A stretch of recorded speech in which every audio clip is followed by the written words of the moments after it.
Well, good morning, church. How are you today? Greg thought it would be really good if you guys got to see a new face rather than looking at his all the time. And I guess he wanted an older face so it would help him look eternally young. And now that I'm looking in here at my own face, it seems I might be overqualified for that. That's not helping, is it? Oh dear. Actually, I've never talked to myself before. That's what I'm seeing when I look on the phone. Actually, my first thought is, what is my dad doing in this phone? And my second thought is, if I start talking to myself, what might that lead to? So, you've caused me some concerns already, Greg. You didn't say what you wanted my face here for, but I thought I'd share a couple of thoughts with you.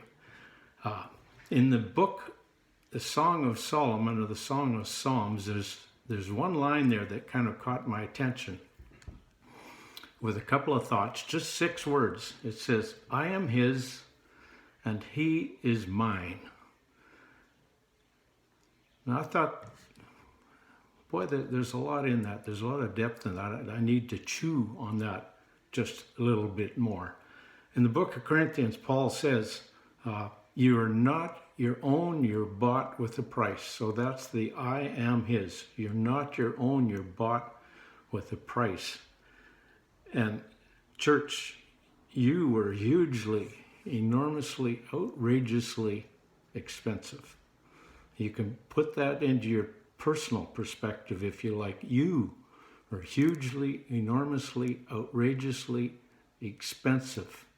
He turned his wallet upside down, emptied out all his pockets, paid the complete price, all he had. He gave everything. And if you struggle with sense of self-worth or not feeling valuable or you're insignificant or whatever your thoughts about yourself that aren't biblical, Jesus doesn't think that of you. And I want you to know he's not a junk dealer. You are like the back end of the MasterCard commercial where you can buy a bunch of stuff, but you are priceless. He thinks so. And the second part of that is, he is mine. My first thought about that is that just seems wrong to be using that kind of a language. It's kind of a possessive thought. He is mine.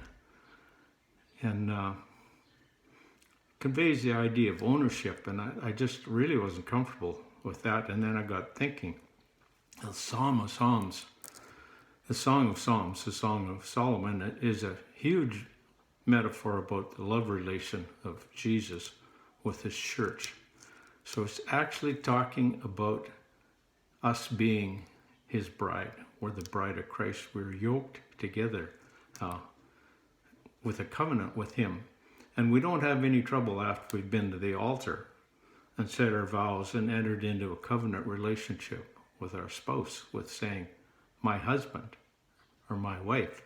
You have been given the right, you've been entitled to say, that's my wife, that's my husband. So it's based on relationship, not on ownership. So relationally, because we are yoked together with Christ in this wonderful covenant love relationship, that we can say he is mine and I am his. It's kind of like first part of the Lord's Prayer in my mind, that our Father. It's kind of like saying my dad. It speaks of family right away and conveys the idea of protection and provision and belonging and being part of his family. So it's got the same kind of idea, I believe. We can ruminate on that kind of thing. I do that. You might want to call it meditation. I like the idea that ruminate conveys. That's where something gets chewed over. Again, the cat will do that. So I chew on this, and then I bring it around again. I am his, he is mine, and I chew on that again and get some more out of it. It's such a depth that's in there. He's done so much for us, but in the end, we want to land on the relationship that we have with him. And hope this just doesn't hit your head, that it can find its way down into your heart. And let it feed your soul, your inner person. This is soul food, folks. So think about it this week. I am his, and he is mine.